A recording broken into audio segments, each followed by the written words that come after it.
tetapi ditawarkan kembali. Ternyata Guru Patimpus mengaku menyerah. Lalu dia memberikan kepada Datuk Kota Bangun, dan Datuk Kota Bangun mampu meminum air kelapa sampai 30 buah.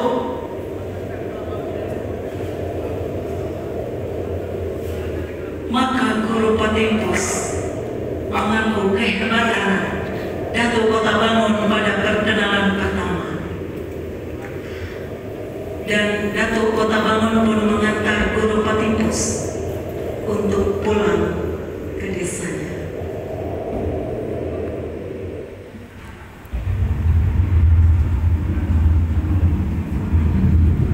Sejak saat itu, Guru Patimpus beserta istri dan keturunannya membangun kota Medan yang berasal dari Madan, yaitu penyembuhan.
Semoga kita di Kota Sanggau walaupun hidup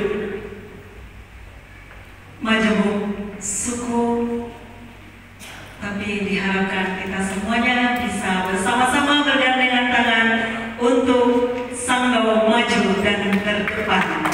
Horas! Menjua-jua! Menjua-jua! Adil